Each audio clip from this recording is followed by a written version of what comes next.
I shall vaguely talk about the Indian tradition, very vague, very abstract level. You see, in Indian tradition, what we have to note is the tradition of natives and the tradition of Aryans.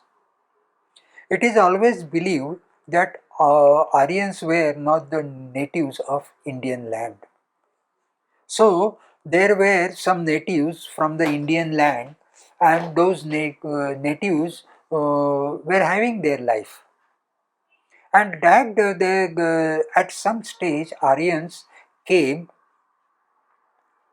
and the natives, they had got their own culture, they have got their own thinking system, they have got their own theories of practices, so on and so forth.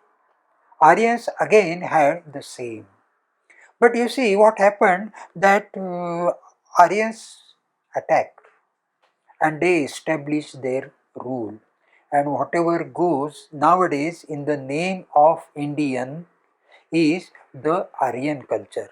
The dominating principles, the dominating forms of action, the dominating norms to lead the action, to think, etc., etc., etc., and also the literature, the source literature of the culture, the source literature of human sciences, that is again located in Aryan tradition.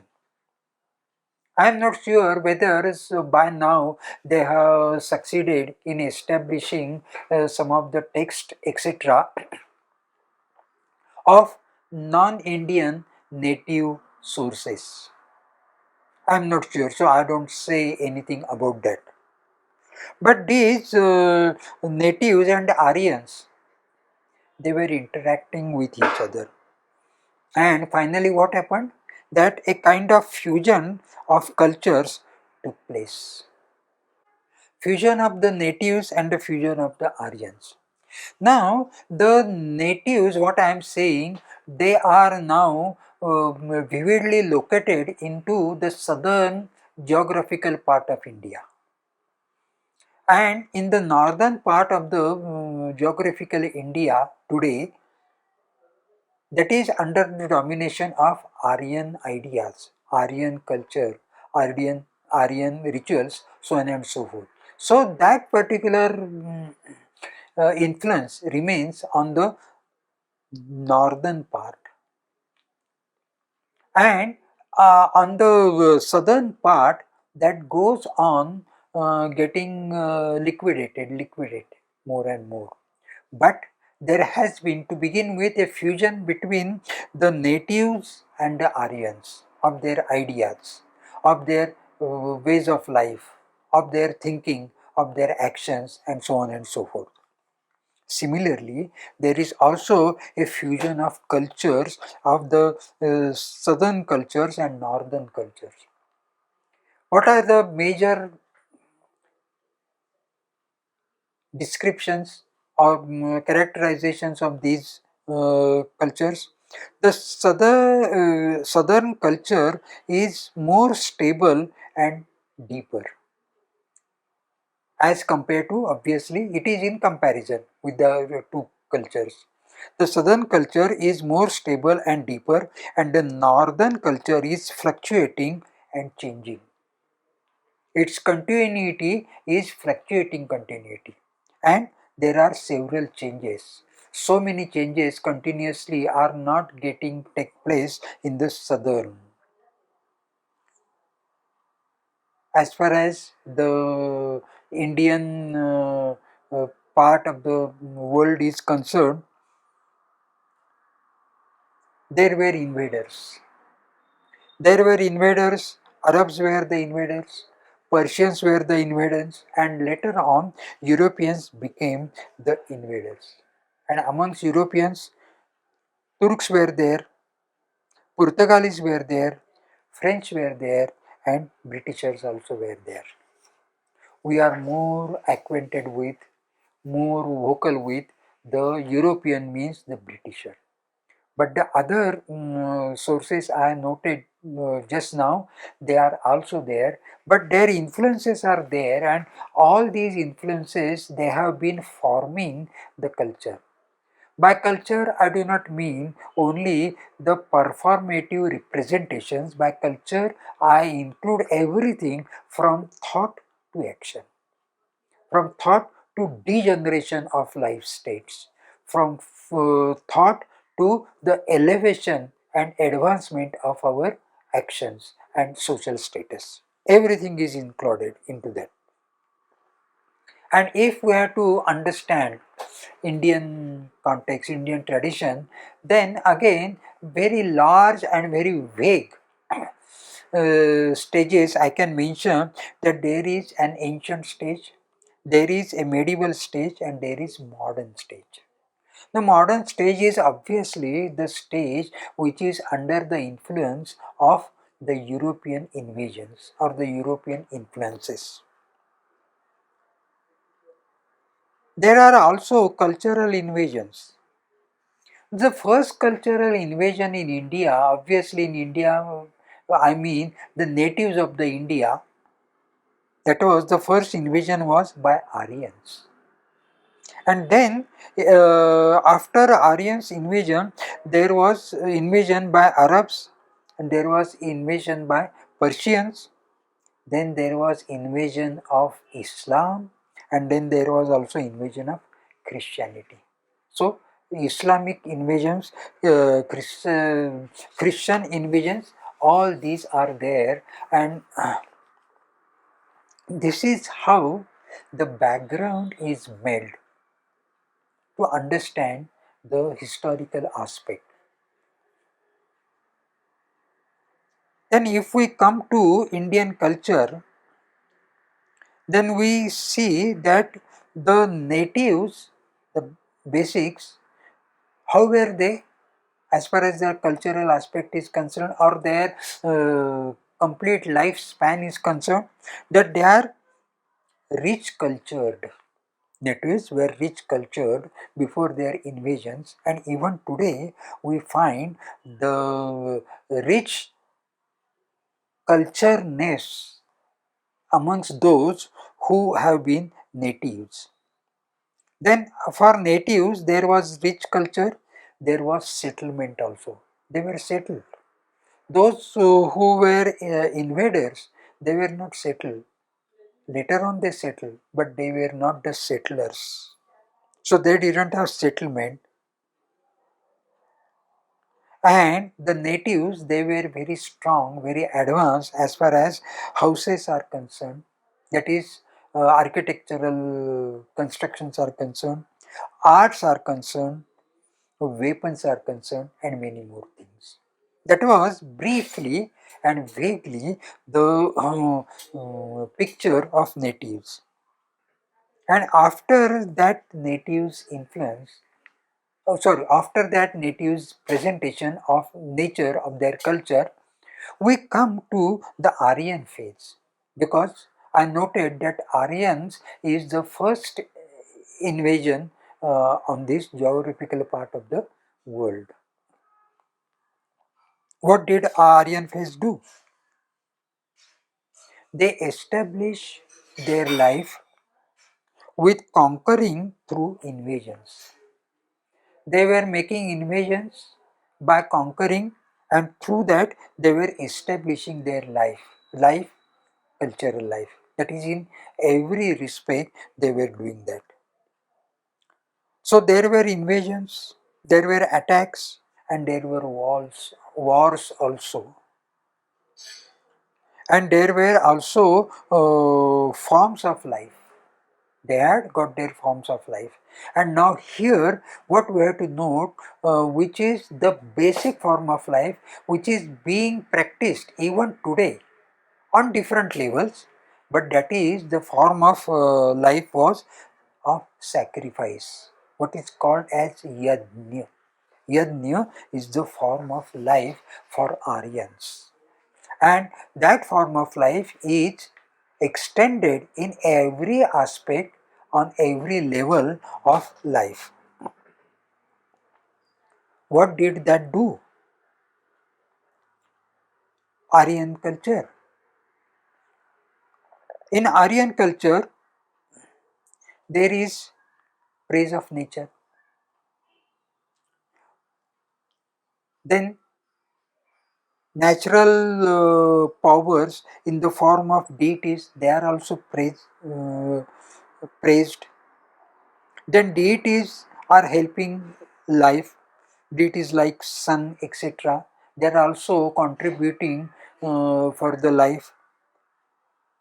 Then later on there was abstraction in the form of thinking, and that is how it led to philosophy. So when we come to study this philosophy, we have to just note these previous stages, therefore I am mentioning them. Now when I say form of life, now in more details on in a wider perspective, the sacrifice, that is yajna, is to be understood as what was there in their form of life. There was vigor. That vigor led to violence. And what kind of vigor was there? That vigor was through action, but through violence. Why violence? Because to establish victory. And why victory? Because they wanted to have their wealth for settlement. And all these things, that was a part of their enjoyment. So their enjoyment was the final goal of their life,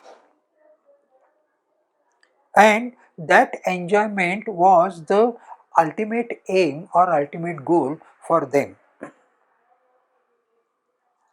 How was this form of life operated by them? That it was operated by them through attacks, through aggression, and through establishments. We know the history sufficiently well, so I need not explicate all these things.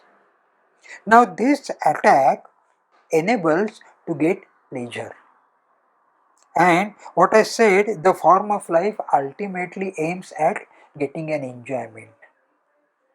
And now there is a relation between pleasure and enjoyment. Pleasure is one of the forms or one of the parts of enjoyment.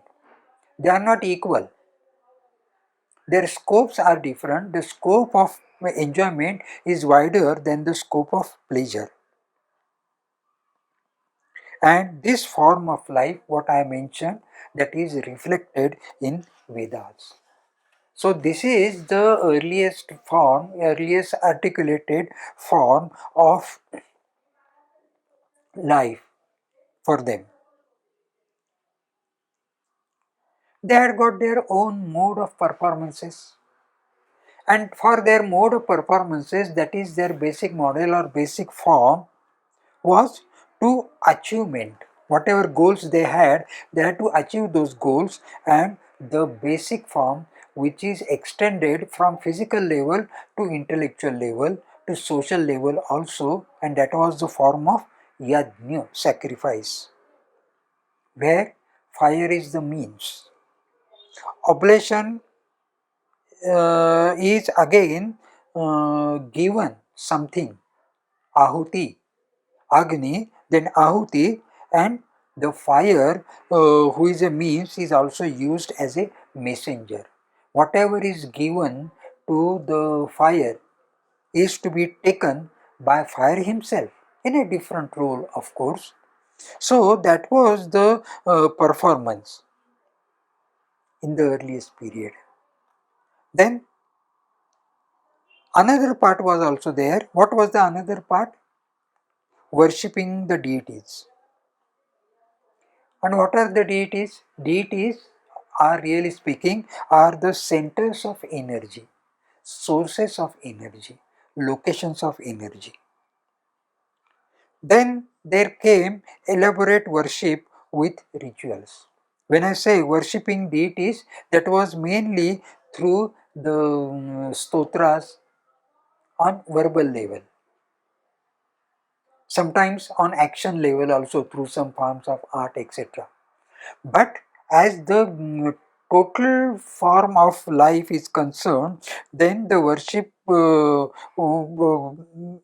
given an elaborate form, and that was with rituals. Rituals are the action forms which are fixed in their structure and which are fixed with their meaning also, because they are supposed to yield to specific functions. Specific goals, specific aims are to be achieved through them. So they have got a stable, strong frame. So that is how they become rituals. And for ritual, the another word from Sanskrit I can use is karma kanda. Of course, the word karma kanda has got some additional implications also, connotations also.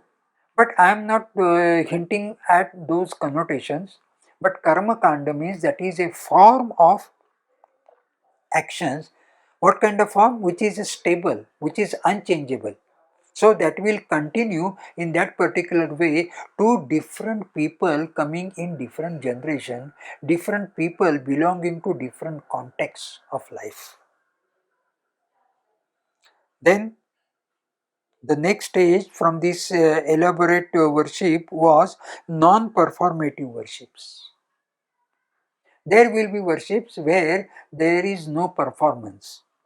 In the worshipping deities, elaborate worshipping, there are performances. But another stage had begun to rise, and that was the stage of non-performative worship. That non-performative worship has something to do with your mind and intellect. The performance worship is with the body and body organs.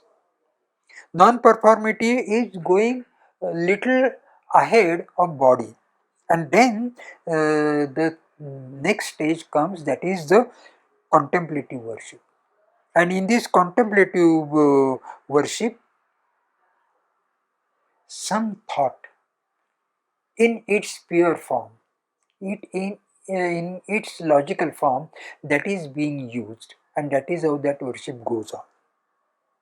And then there are recitals of names and mantras, recitals of praises and prayers, and recitals of life story. So that is how the modes of performance of achievements are there. Now what are those deities? Just now I said that deities are the sources and centers and forms of energy in nature, in history, and on esoteric planes also. In their metaphysics, what is called as esoteric, that was part of their proper metaphysics. So we have to say that it is esoteric because we are having a Western perspective. But whatever we understand better is using the term this esoteric. So the sources and centers of forms of energy are from nature, in history, that is the tradition, social history, whatever social and actions, interactions have taken place, whatever their understandings, everything is contributing, and also on esoteric planes. And this is how it goes. Now if we come to the tradition, Indian tradition, as far as its literature is concerned, then we see the source is in scriptures. The basic text, they are called as scriptures, and they are mainly of two types. Either they are Vedic scriptures or they are non-Vedic scriptures. Under non-Vedic scriptures, there come Jaina, Buddhist, and Tantra. Again, there is different kind of classification also given, Agamika and Naigamika. So Nigama and Agama, Vedas etc. they come under Agama, and the other they coming under Nigama. So all these systems in their origin they have got their Agamas, they have got their Nigamas. Now, I am not going to elaborate anything more on the Jainism, Buddhist and Tantric etc. etc. etc. Those at some stage we will be talking about that. But from the Vedic sources, we come to Vedas, which are hymns. After Vedas, there are Aranyakas. After Aranyakas, there are Brahmanas. These are the texts. After Brahmanas, there are Upanishads. And from Upanishad onwards, we get most abstract contemplation. In previous also, there is contemplation, but the pure contemplative phase comes in the Upanishads. So these are also known as the eras or periods, the Vedic period or Vedic era, the Aryanic period, the Upanishadic period, etc. etc. etc. So we come to these Upanishads. So what are these Upanishads? These Upanishads are something like your cloud, something like a cluster of several concepts, doctrines, thoughts and theories. But they are not necessarily systematized. And they are about what? They are mainly about the ultimate realities, metaphysics and also way of life, the human life or the living life, and what is the way, what is the mode of that life. So that was the major basic concern, and in this magic basic concern there were Vedas, Aranyakas, Brahmanas, Upanishads, and then the point came that all this knowledge is scattered differently. It needs to be systematized. It needs to be logicized in a way. So for that, after Upanishads, there came a period of sutras. There are different kinds of sutras. So whatever are the basic doctrines or theories in different Upanishads, they were classified and they were presented in the form of sutras, that is aphorisms, or you can say even actions if you have got to follow a different kind of model. So these aphorisms, and in that aphorism there is a system of that aphorism, and that system of aphorism has got certain name. So as we know, there are Yoga Sutras. The composer of the Yoga Sutras is declared to be as Patanjali. So likewise there are Sankhya Sutras. Kapila is the compilator of that. So similarly these systems, although they are getting the entire source from Vedas, Aranyakas, Brahmanakas and Upanishads, in Upanishads that is most abstract and most contemplative, then it is now formulated, articulated and systematized, and for that the next stage comes, that is the Sutra stage.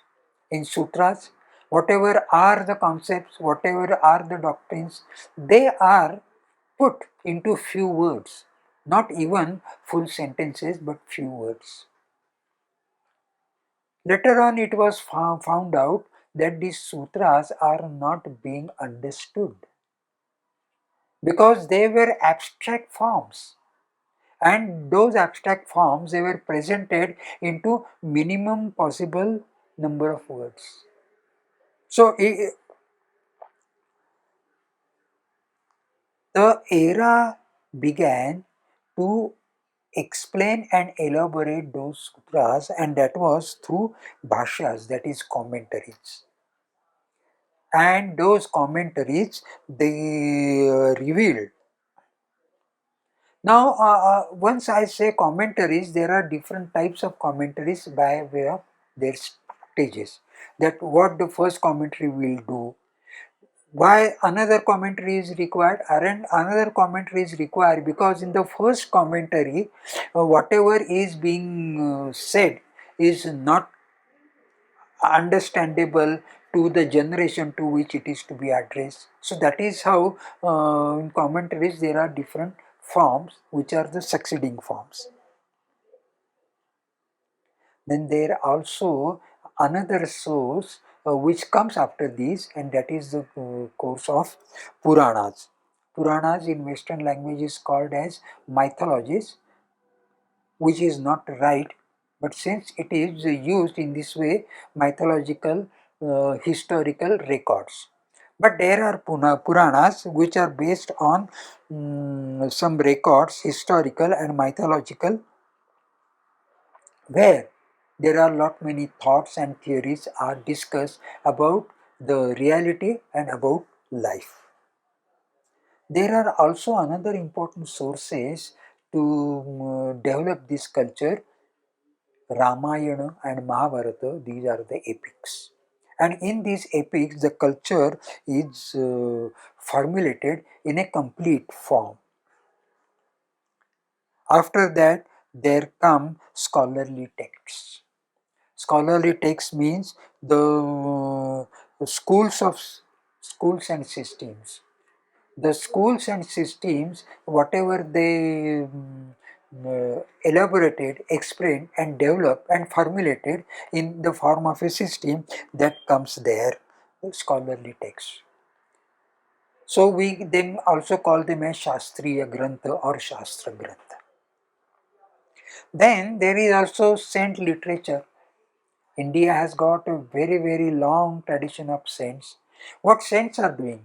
Saints are guiding the people, guiding the people who are not involved actively and fully in the intellectual discourses, but those who are concerned with life, the matters of life, and whatever matters of life are being presupposed of the metaphysics.